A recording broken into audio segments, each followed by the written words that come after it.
Legend says ape and human lived side by side. Impossible as that may seem. The elders did not tell us everything.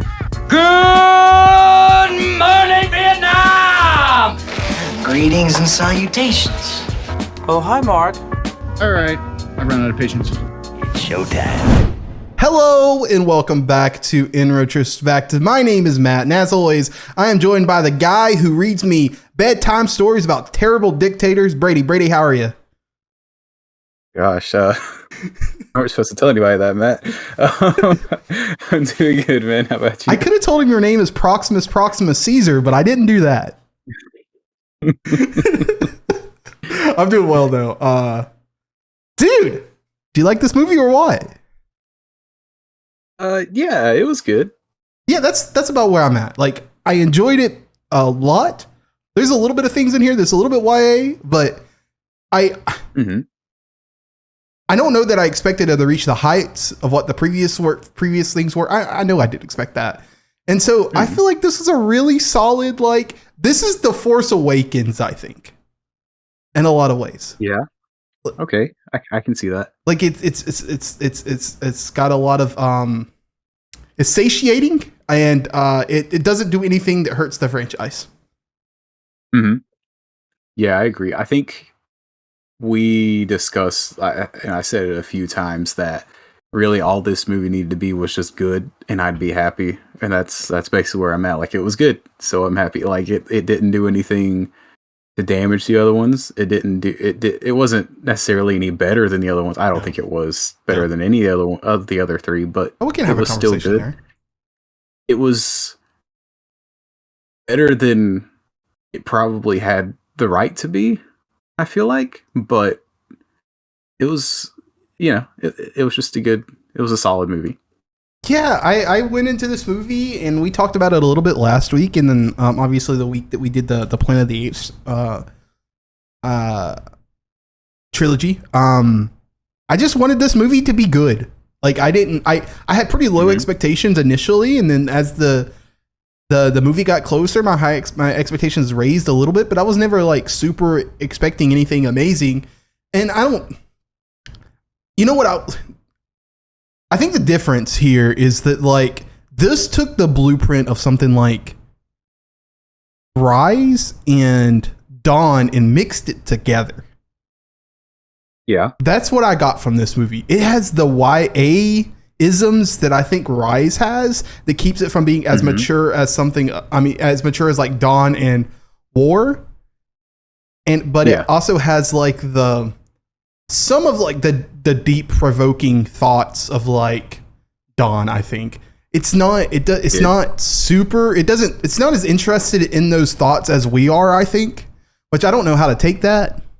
I don't know if that's just because they're establishing foundation for that to be explored in the future, but I really did like that it wasn't afraid to just exist. It didn't feel the need to make it anything more than a movie that happened, or a setting and like a couple of characters that happen to be in the same universe 300 years later.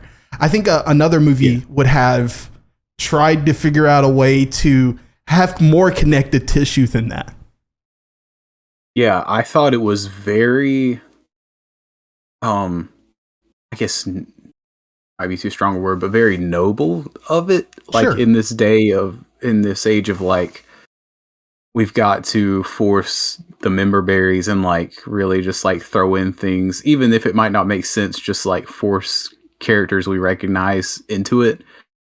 I thought it was very, very neat that like they didn't use any of that. I mean, obviously we live in the world of that's like a result of the events that happened in those other movies, but it doesn't need that super tight connection through like characters from the past. And I thought it told an interesting enough story to where I was really impressed by that. You know what I really liked about this movie is that the characters, though they are very different from the characters that we had in those original movies. Specifically, when I say original movies, I'm talking about like Rise, Dawn, and War.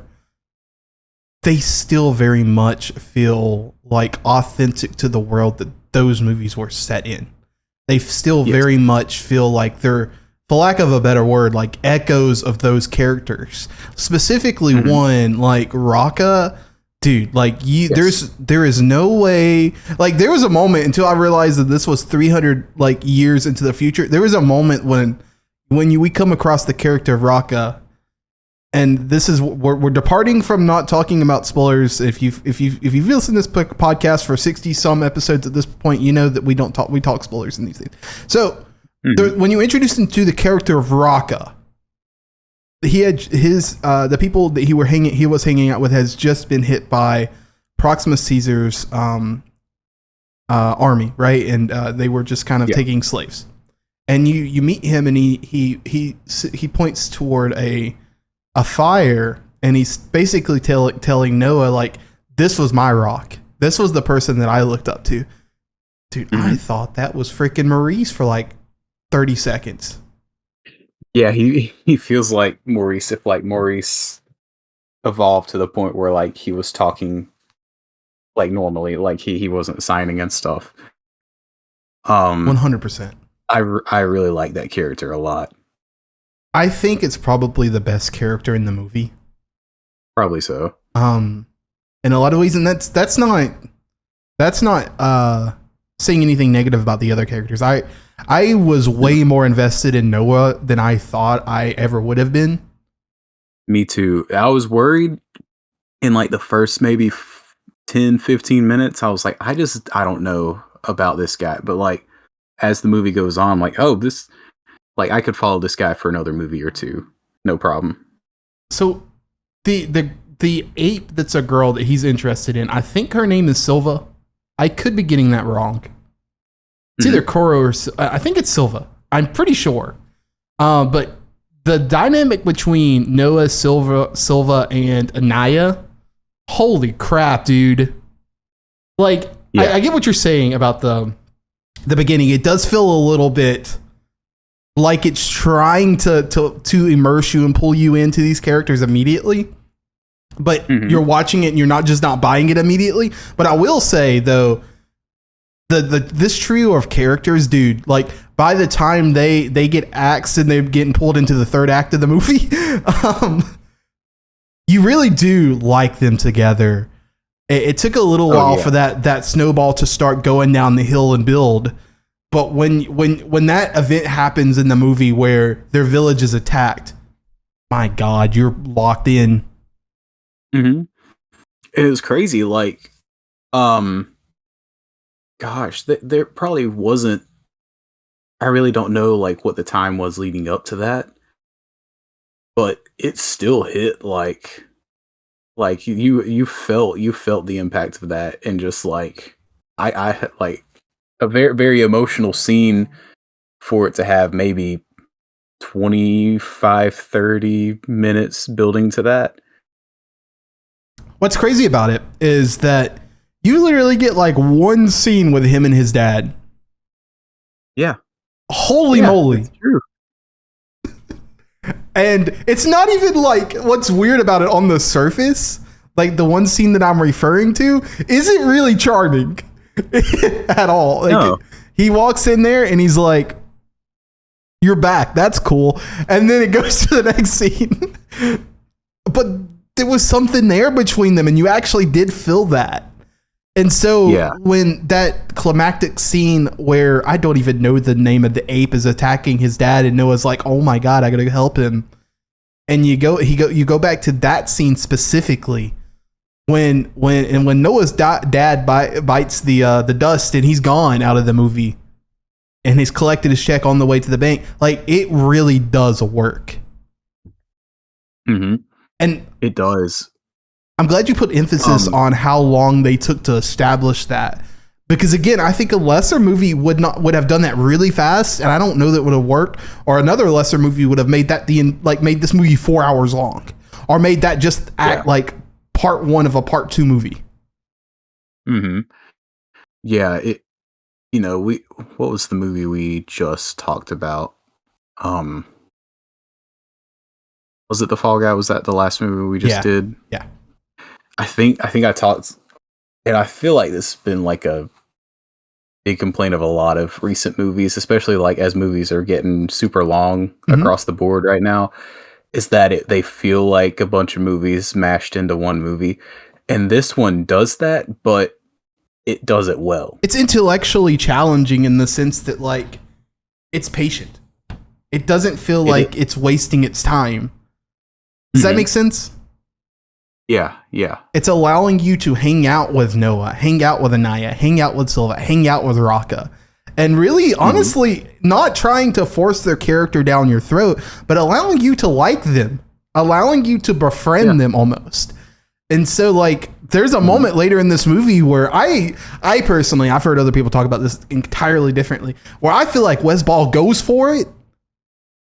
And I'm like, wow, okay. So he's willing to set stakes. And I think because of the way that he was patient through this movie and allowed you to really like connect with them, not trying to teach you about them, but allowed you to actually connect with them. It's borderline the way Rise set up that entirety of that trilogy with Caesar, if that makes sense. That might be like feel sacrilege, but there's a lot about this movie that I feel like is very much in the spirit of Caesar. Not just because of what this movie is, but very much in the way that you are able to learn and not being told. They were showing and not telling. Mm-hmm. Yeah, it felt not so much like a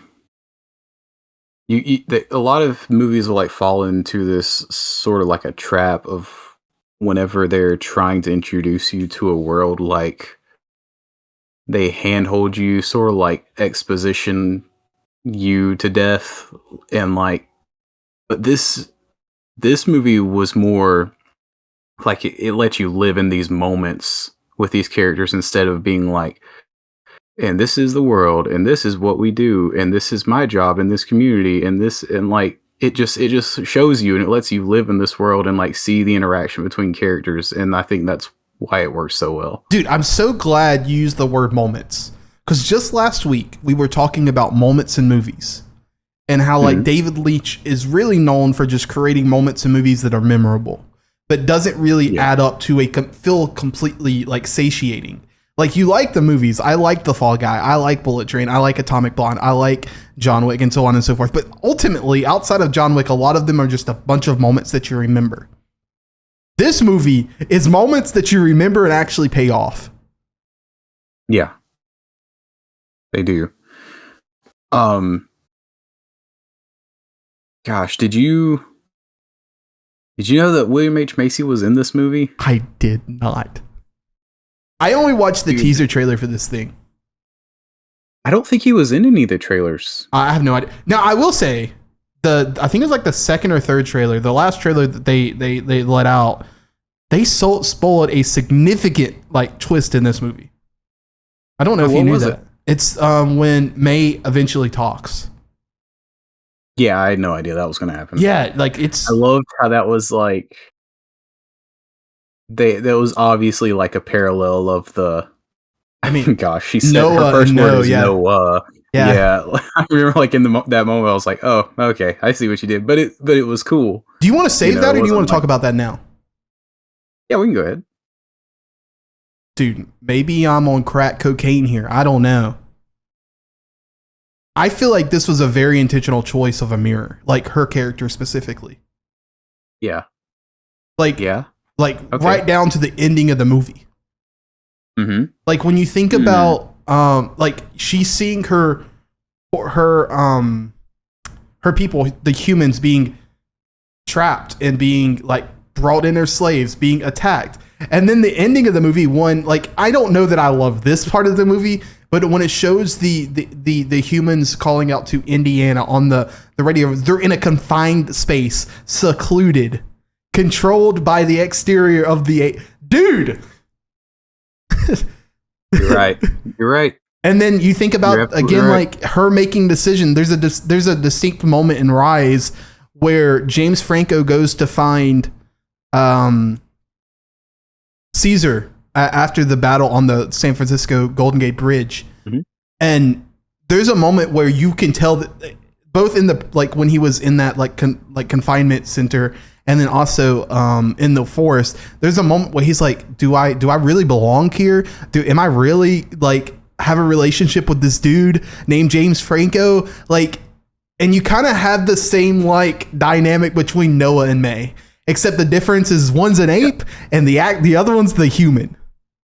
Man, you're right. Like I've definitely not thought about it on that level, but you're absolutely right. And that had to have been fully intentional. Dude, it's so compelling when you actually just think about it from a broader perspective. How they've swapped complete roles. Dude, whenever I don't like I've already said, like I didn't think this movie was like incredible or anything. It was just pretty good. But now, gosh, we're jumping around like crazy. That's fine. But That's what we do. Final like 10-15 minutes of this movie had me amped. Like not and I'm not even talking about like the Proxima showdown at the end, which was very good. But I mean like her returning and then like him, like all of that is just so good. And just like the potential for what they could do with this. And then like also it's fairly obvious that they're like directly going back to the original Planet of the Apes eventually in all this. Again, do you want to save this or do you want to talk about it now? We can talk about it now if you want to. Man, we are jumping around. Yeah, we might as well, or else it'll... All right, so I have questions. I get what you're saying. It's pretty effortlessly and seamlessly like attempting to draw the connections and connect the dots. Do we want it to do that? I do. Okay. What do you want it to go to? I think, okay. Because I have a follow-up question here. I really don't... I'm curious if they'll just remake Planet of the Apes. I kind of don't want that exactly. But sort of like, I don't know, a different perspective maybe on that story from like a different character or something, like could be very interesting, I think. No, that's fair. So I personally, though I get what you're saying, and I think we might be saying a little bit of the same thing here, I tend to lean more into, dude, just go somewhere completely different. Like we've made this jump to 300 years, which just, there's so much time here that has just not been explored. And though I think there's inevitably going to be and I hate the people, let me preface this. I hate the people that are saying, dude, it's more of the same. Like it's saying the same thing. Yes, of course it is. If it's not, you can only have one of these movies. Of course it's going to deal with like the difference between races, the difference between how we interact with each other. Of course that's going to be what's in this movie. Yeah. But apparently you haven't caught on to it. Like, yeah, I don't know. Gosh, we're like, how many? 5, 6, 9. This is the 10th Planet of the Apes movie. If you haven't picked up on that by now, I don't know what to tell you. Yeah, I don't know either. Anyhow, I kind of think of this in a lot of, like, I know I said The Force Awakens, but I think of this potential ending as the end of The Last Jedi. Like, yes. Let's just do something different. That's what I want. But you're right. I mean, it is very... are they saying samey sort of like... Because that does feed into your sort of this is the Force Awakens of it all, like, yeah, I think it is. But I wouldn't even do that because I mean it to this franchise, yeah, it is that. It's like sort of a safe sort of launch of the series by like Dude, it's like going watching the Iron Claw and being like, dude, I'm depressed. Like, what did you think? Yeah, but it's like the narrative has the parallels and everything. But it's like parallels, but it's not like where where Force Awakens is just like straight up. Again, maybe I'm trying to make a mountain out of a molehill here, but I think, again, the whole mirroring of this thing is another double entendre. You see what I'm saying? It's not just the parallel that matters. It's that, dude, like, take a moment and think from the opposite perspective. That's the point of the parallel. It's not the sake of just doing the parallel. Yeah. And it's such a because I really haven't had this feeling from a movie for like a long time. I feel like we had a lot of these movies like in the 2010s, like MCU-ish era, where you would go watch a movie and you're like, that's good, but the potential of the future of this and what it could set up is even more exciting to me. Let me point blank ask you, is May a good or bad character? Man, I don't know, dude. That is my favorite moment in this entire movie, is whenever you see that she's holding the gun behind her back. Like, she's like, there's still the trust that is not there. It's, man, just so much told in that moment. Yes. I love it. I love that part. 100%. Like, when she shows up again, I'm like, dude, why are we doing this? This feels like I don't like it. I was like, just move on already. But then I was like, oh, okay. I didn't realize it until we're having this conversation, but you're 100% right. Westfall actually goes for it twice in this movie, and it works both times. Yeah, that's the moment I thought you were talking about. No. But yes, it applies here too. Absolutely. So last question here, unless you have other things you want to talk about here. So in a lot of the Planet of the Apes films, at least the ones that we're familiar with that have happened recently, have this trajectory of going 5 years, 10 years, et cetera, going from the movie. Is this one going 5 minutes into the future, or is this one going 5 years into the future, or 10 years? You see what I'm saying? Yeah, something tells me they're going to keep that up. I feel like, I mean, they could do it either way. I feel like, they could pick up immediately after this, but also you could jump to the future, like Noah and that girl are together, they have kids, and then you have the human forces like teaming up. I will say this, and this was with everything I've said before. Personally and selfishly and intellectually dishonest, I personally would not want them to allow him to have kids and that be the reason that he goes bad. You see what I'm saying? Yeah. Because that does that's a little bit too close. That would be a retread. Yeah. Yeah. But I don't know how you do move these characters forward without something similar to that. That's the reason, personally, to give me the 5 minutes in the future. This is something I thought of, like, after the movie. Do you even think it's going to be like Noah? Like, are we going to just have different tribes from here on out? I think it's got to be Noah, though I loved where your head's at. You know what would be really cool? Actually, it's possible. They've done a lot of Avatar things. That's where everything was with me. Yeah. What if, hypothetically, somehow, again, now we're just speculating, but that's what this podcast is. When May gets back, she's already there. They discuss how she got the thing and so on and so forth.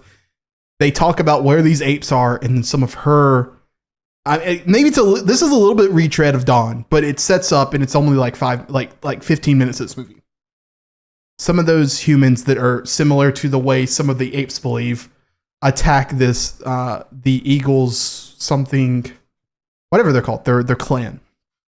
And so this goes straight Avatar 2. Except the difference is, when he gets to the next clan of apes, they're going after the humans. Mm-hmm. You see what I'm saying?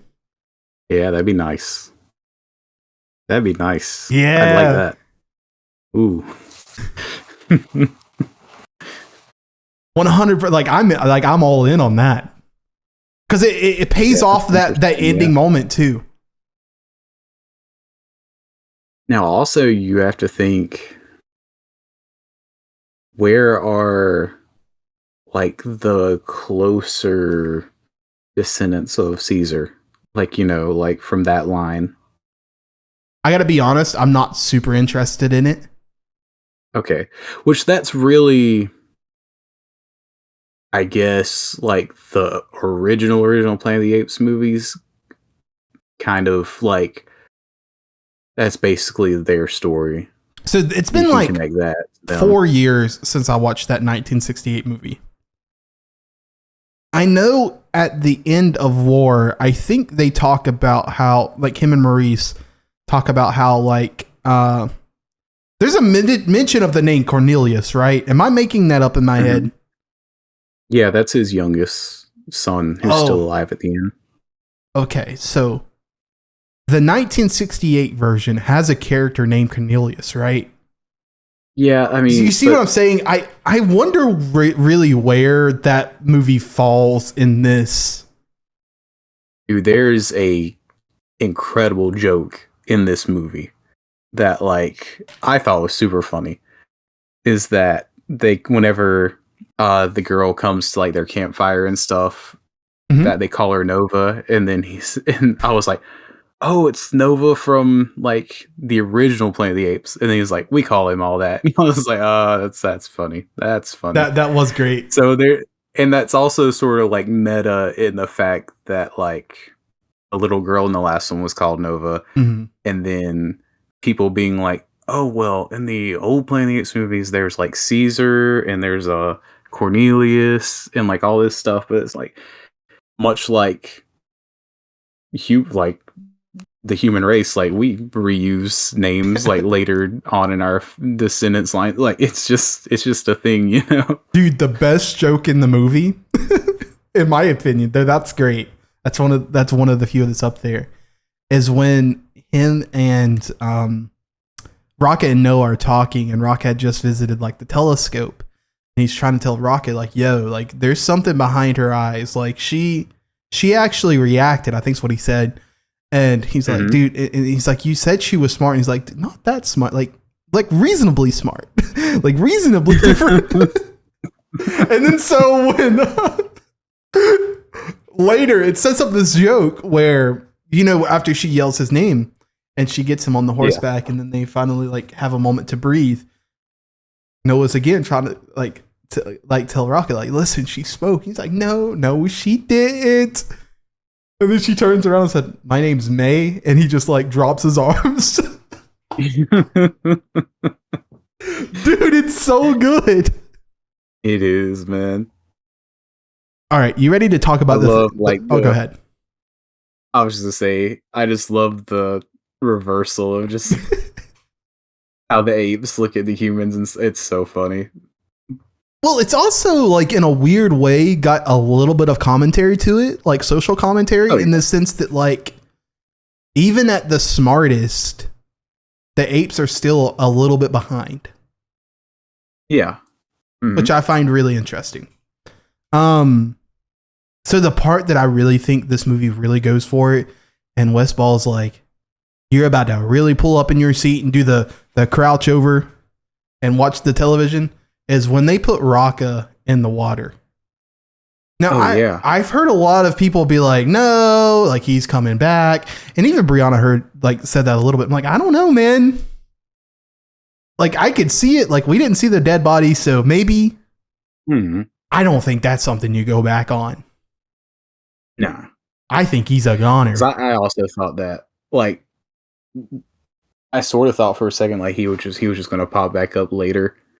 But I'm kind of glad they didn't do that. If he was, it would have been like one of the War for the Planet of the Apes things, where, like, Caesar's like tells them go back to the tribe, and they're like, no, bet, yeah, I'll do that, sure. And then they just show up back at the compound. Like it would have been like one of those situations where like he hits the water, and then he would have shown up right before they had that really climactic scene. Like I don't think he's showing up in the second one of these. I really do not. And that's where I was like, Westball just like he has it.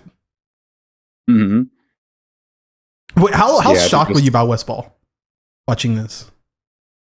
I think it's pretty good. I'll be honest, like some of my problems with the movie is that it just kind of feels like it doesn't feel. I mean, it's tough to follow a guy like Matt Reeves anyway. Sure, but it feels definitely like a more, I hate to say it, like sort of like a YA-ish. I got that too. Version, and not just from like the style of it. You know what it reminds me a lot of? I think you're gonna agree with this, dude. It's the Hunger Games movie we liked last year. Yeah, Songbird and Snakes. Like there's YA where it's like really YA, and it can be good, but it's also super YA so much you can't take it serious. And then there's YA where it's really good, and it's almost going for like the Game of Thrones level of like like what's the word I'm looking for here? Prestige network television, like YA. You get what I'm saying? Like the difference. This feels like that. Okay. Yeah. Like I said this at the beginning. I don't think like it definitely. Let me ask you this. I'm curious what your thoughts are. Do you think this attempts to reach the maturity levels of Dawn and War, or do you think this is content with what it is? I think it's content with what it is. I agree. I think I agree with that. At first, I was like, I don't know how, I don't know that it attempts it, and I'm not convinced it doesn't attempt it at times, because there's moments in this movie where it does feel kind of weighted, where like the weight on your shoulders was pressed down and then it's lifted up and pressed down and lifted up in a way that like a mature movie would ask you to like hold it on your shoulders. This one does it, but it doesn't feel. I heard someone talking about this movie in the way that like you can tell Disney's all over this movie. And though I think I see what they're saying, I don't know that that's necessarily a negative thing. Yeah. I almost would venture to say now this is super sacrilege. I would almost venture to say this is what Disney wanted The Lion King to be. Mm-hmm. Like the live action Lion King. Yeah. Yeah, that's a good call. And because like The Lion King needed to, I don't know that it was ever going to top the animated movie, first of all. So let me preface that. The Lion King needed to have some aspect of realism to it to feel lived in and actually not animated. It never got past that to me. This feels lived in. The world building of it is incredibly immersive and believable. Whereas I think The Lion King was not that. And I think they wanted The Lion King to have an aspect of YA, but definitely some matureisms in it that like, again, like Dawn or, again, not to the levels of thought-provoking maturity that War and Dawn have, but definitely a little bit more, for lack of a better word, gritty. That's not the correct word, but again, to have some depth to it. And The Lion King didn't have that, and I really felt that this one did. Yeah. Yeah, it did. It had sort of like a weightiness to it, but not like you said, like not like Dawn War weighty, but just like like the Lion King comparison is a very good one. And even more because I hadn't seen that trailer for like was it Mufasa? Is that the name of the new one? We're going to call it Barry Jenkins Lion King. Yeah, Barry Jenkins Lion King. But yeah, I think you're absolutely right by drawing that comparison. I mean, just for many reasons. I think just stylistically, just from the nature of like the tech sort of showcase they are. For that one, like felt hollow, where this one, like even the characterization is so much better. And just yeah, the weightiness of it that was Sidebar. lacking in that. While we're on the Barry Jenkins Lion King, there's like part of me is like, why do we have the Lion King 2 coming out, man? Like, why do we need the prequel? Like, what? Like, we know this last one was not good, and then there's the other part of me is like, Matt, you can't lie to me. You know that you're super interested in Barry Jenkins Lion King. No, yeah, absolutely. And I love that like the trailer is just straight up saying from Academy Award winning director Barry Jenkins. This one's for us and for him. Yeah.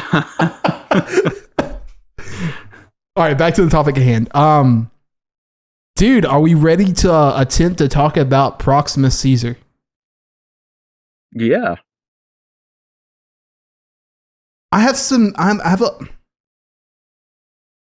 mixed thoughts on this. Ultimately, I think his character is really good. I think Kevin Durant like really knocks this thing out of the park. And I want to talk about like some of these actors in a moment. I think Kevin Durant really does a great job of embodying like I think it's natural to compare him to Koba. But I feel like that's the weakest of the weak comparisons. Yeah. Like ironically, he's more comparable to Julius Caesar. Yeah. And he really does have the gravitas of like what that character needed to be. Because there's a version of this movie where I'm like, I almost want this guy to be a complete coward. Like channeling El Presidente from Civil War coward. I'm happy with what we got. Don't get me wrong. I would have been happy with either one. But then there's the other part of me is like, do I really feel like I got what I needed from this character for this movie? Do I really feel like it, like his character arc landed for me? Do I really feel like I completely understood why he was doing what he was doing and what his plan was? How much of that is lost by Kevin Durant in his bag? Yeah. Did you get that? No, I did.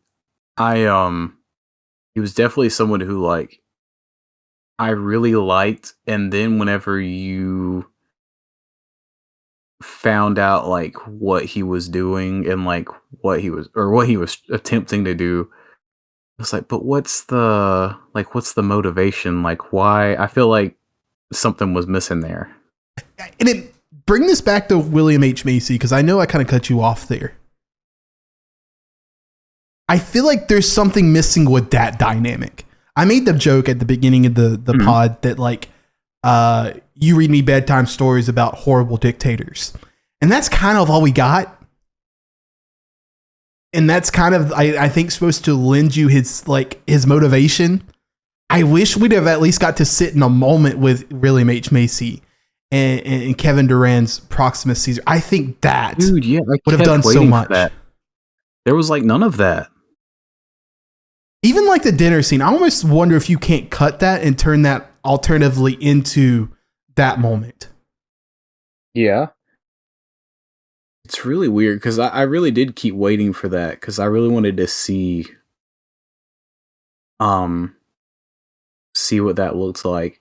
And even the moment where like he has to leave the room to go to the lesson and stuff, and like she stays behind. It feels really weird. Like they had to have shot that. I would think so. Writing perspective. Like I don't know. how you sit down and craft that dinner scene, which I get the purpose behind it. I don't want to completely cut it. I just think you change it up a little bit. I think they're breaking bread, and William H. Macy is relegated to, because like if you notice, I don't believe May is eating. I would almost venture to say this adds so much more depth to Proxima Caesar, but don't allow the humans to eat at the table. Force him to read to you. And you're having this breaking bread moment with Noah. Yeah. And Proxima Caesar is trying to allow Noah to hear William H. Macy's character reading and trying to convince him, dude, like, this is what we're missing out on. Yeah. I think that's so much more powerful. Yeah. I think you're right there.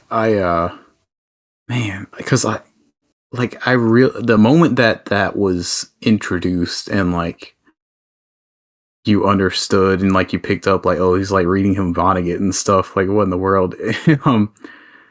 And just like that he picked that name for himself, and gosh, man, I would love to just see that, like see a movie of that. Yeah, that's another part of this that we haven't really touched on. You don't feel his presence until the last like third of the second act into the final third of the movie. I feel like that's kind of a problem. It is. I think when you have that initial attack, and absolutely they shout for Caesar. I feel like if I'm not like, obviously I think we're a little bit indifferent here. Like, I mean, different from the general audience.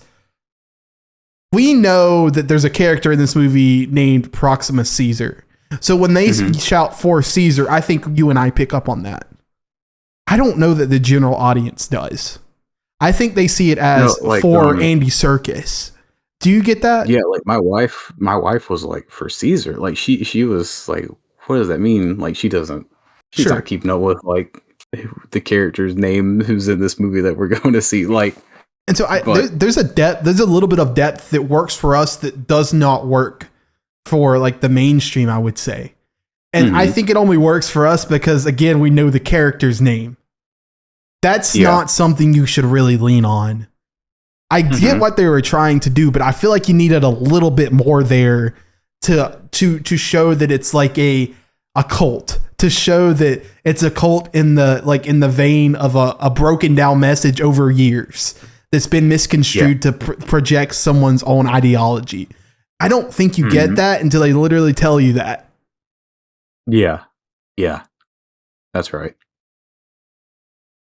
So that's probably my biggest complaint about the movie. And it sucks because I think Kevin Durand, outside of, again, Rocket, is probably the best performance in this movie. Again, nothing short of, like, that's no, like, insult toward Owen Teague or Freya Allen or any of the other characters in this movie, but, like, Kevin Durand and Peter Macon are just absolutely in their bags. Yeah. They are. They're definitely the standouts. I was somewhat worried because like I said, like there's really no like quote unquote like big names in this movie. I was like, this kind of feels a bit like maybe, I don't know, like direct. This is going to be like feel like a direct to video type deal.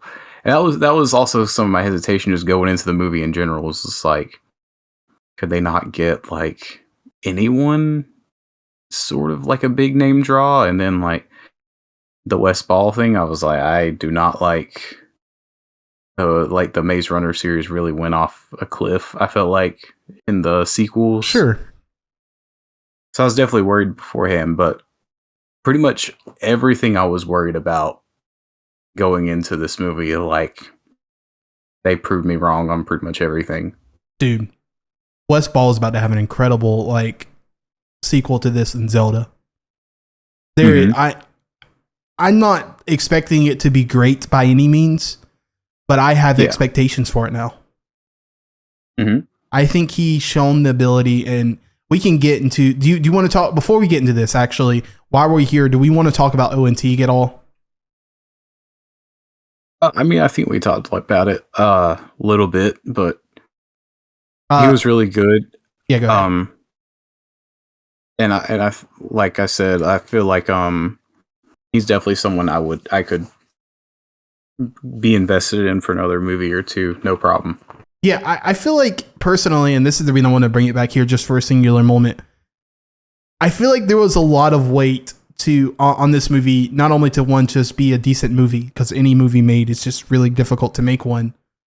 But this movie had the extra layer of like, dude, you're following up Rise, Dawn, War, which in some people's brains progressively got better. Dawn and War, just two of the greatest movies like of the last 2 decades. I mean, last decade. And then War, arguably, maybe probably the best mature like movie made, though I don't completely agree with that. I do think like just on paper, it probably is better made. Yeah. It was not just following that up. It was following up the character of Caesar. One, when Andy Serkis should have been nominated. I think you were rolling the dice to have characters who were not named Caesar, not played by Andy Serkis in this movie. Mm-hmm. And I really felt the moment, like 10 minutes into this movie, I knew that we were in good hands with Noah. Honestly, I haven't even said this yet. I knew 30 seconds into this movie that we were in good hands. That cold open is incredible. Oh, yes. Mm-hmm. Yeah, that hit me hard. Like, that was really, really well handled. But no, like, dude, I'm not making the comparison that I think Noah's as deep a character as Caesar. That's a little bit disingenuous because Caesar's had 3 movies to grow up.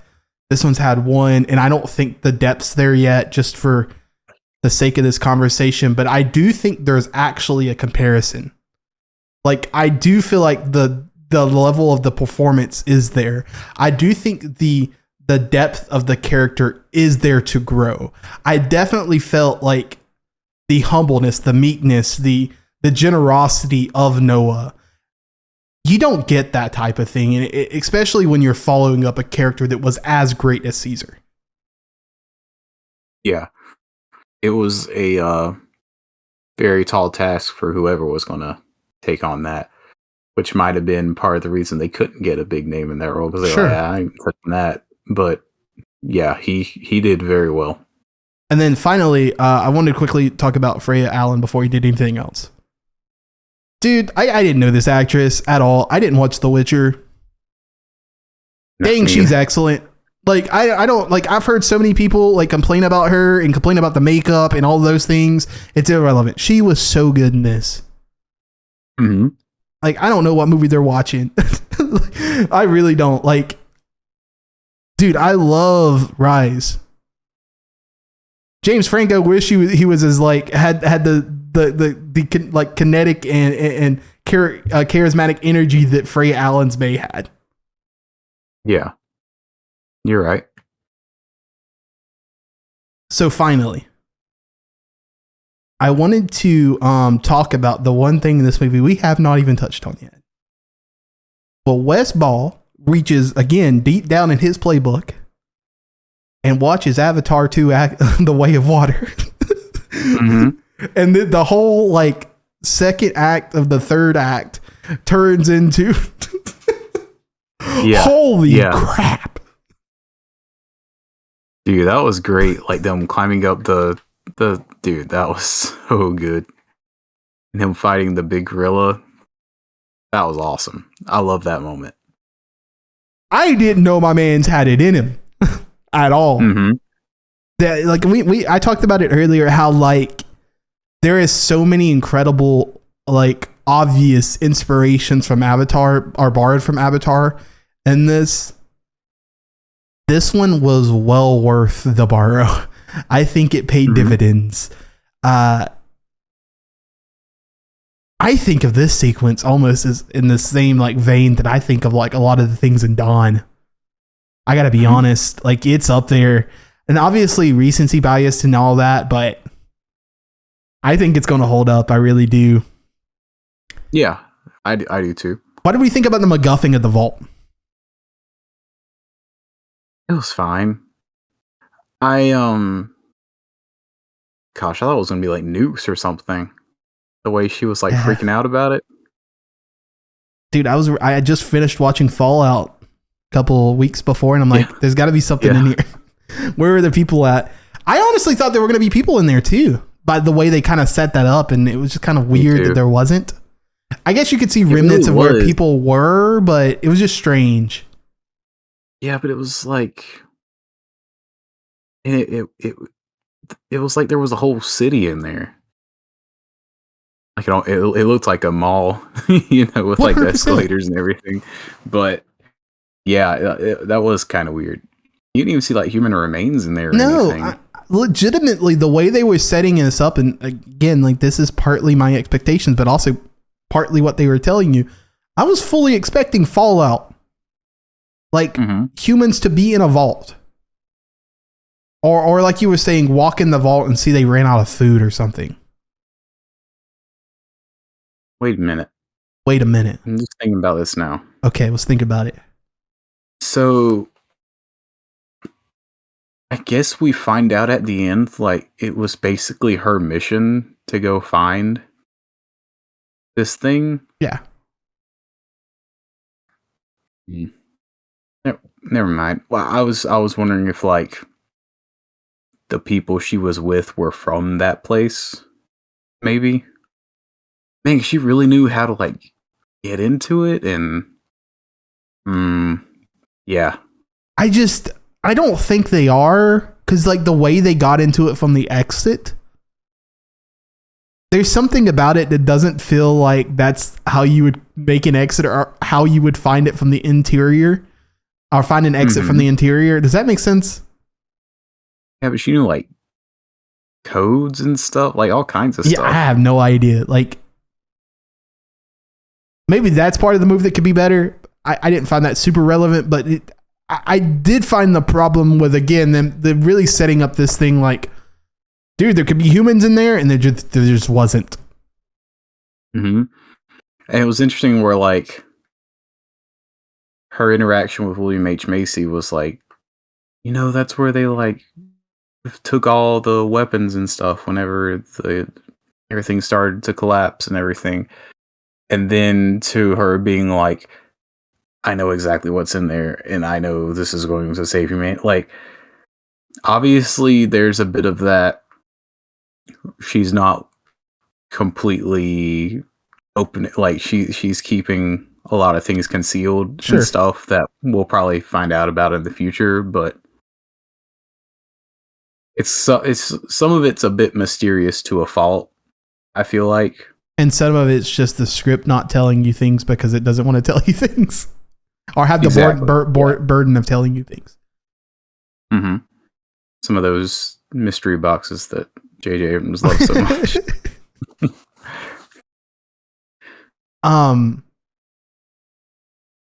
Dude, I can't believe I'm even asking this question. Is this the best looking movie of the year?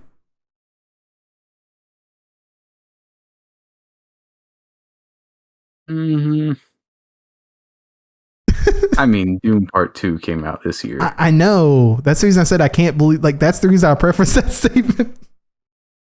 But it looks very good. Yes. Dude, Weta Digital is so good.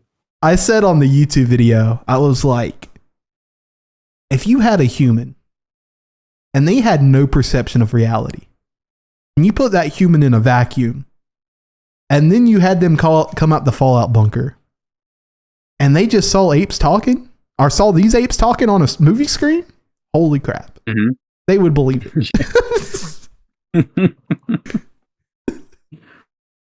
Dude, I was watching it, I'm like, these are actors. I forgot. Yeah. It's great. I kind of wish, like, and now they've kind of set it up where they can't really do this. But I wish we could just get one of these where it's just the apes. We haven't really seen that yet. Isn't it funny? This movie came out the same year as Godzilla and Kong. Yeah. Oh, y'all thought y'all were the monkey movie of the year, huh? Mm-hmm. Gosh, what was it? Oh, the Monkey Man. Those. Yeah. I was trying to remember. I knew there were 3 monkey movies. Yeah. This is the best one, I think. I like Monkey Man obviously more than you, but I think this is the best one. Yeah. In the year of the monkey. Exactly. Is it the year of the monkey? That would be crazy. Dude, that would be insane. Talk about marketing. Who cares about Barbenheimer? Well, next week we're going to visit. Oh, hold on. Like, sure. I was just going to say, Josh Friedman wrote this screenplay. Now, way better than it had any right to be. Now, obviously, the talk has been he's writing Fantastic Four, which I think that movie's going to be great. Regardless, I thought it was going to be great even before this.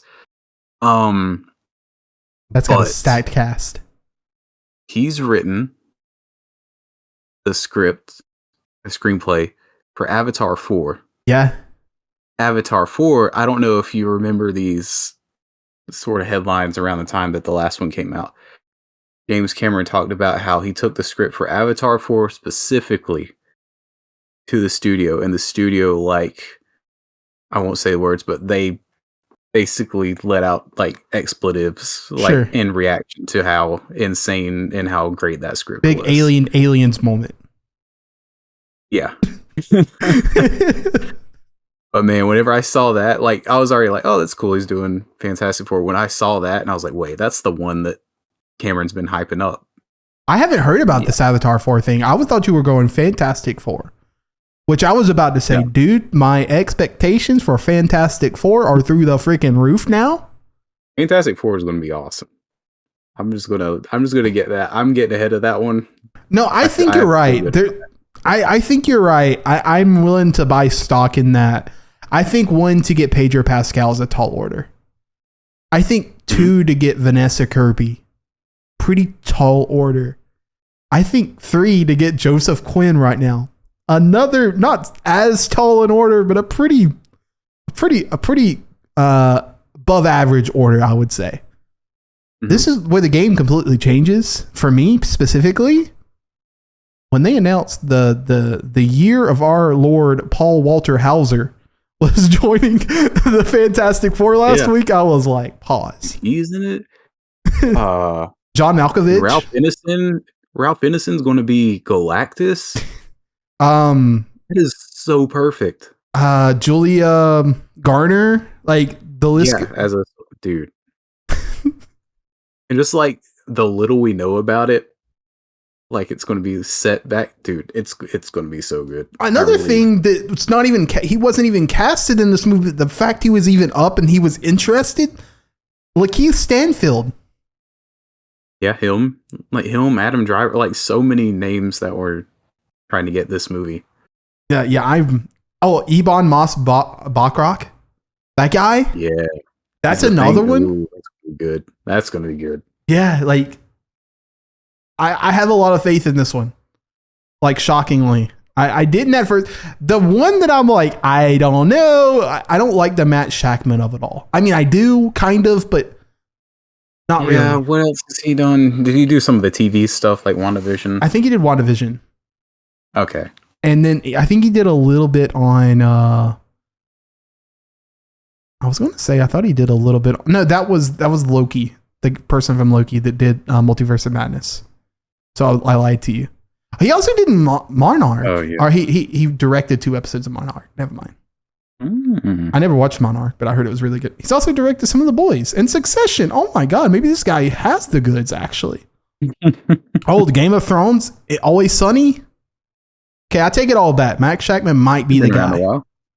Well, actually, another thing that I'm thinking about now, even like, there's something very specific about like the tone of all of these. If you think about them all, like in terms of like cohesion, Monarch, WandaVision, Succession, The Boys, Always Sunny, Game of Thrones, all of those things. If you like put them in a melting pot and allowed them to melt, and you tell me that this is the cast you had the Fantastic Four, Yeah. you might be cooking with gas. Mm-hmm. Anywho, any final war? Oh, actually, I guess I need to talk about Mad Max. Yeah. Next week, I think. Is it the first Tom Hardy and Charlize Theron movie that we're doing on here? I think so. I don't think we've talked about them in any other movies yet. Yeah, we didn't talk Venom 2. No. No. Sadly. Single tear for Andy Serkis. Wait, have we done... No, we haven't even done any of the Tom Hardy Nolan movies. No. I don't think so. We've mentioned Dunkirk. Yeah, just in passing. Yeah. And I don't think... Wow. I'm like 99% sure we haven't done any Charlize Theron. So, next week, we're talking Mad Max Fury Road. A decade ago. That thing came out, rocked the world. Let's see if it still rocks the world. No George Miller either. No. They haven't even feet No yet. Happy Feet. No, man. You believe it? That's crazy. No Babe, Pig in the City? Yeah, that's on me. I should have suggested that one. Anywho, Mad Max Fury Road next week. Watch it and get back to you. No excuses. It's been out for 10 years. See you guys there. Adios. Goodbye. Bye.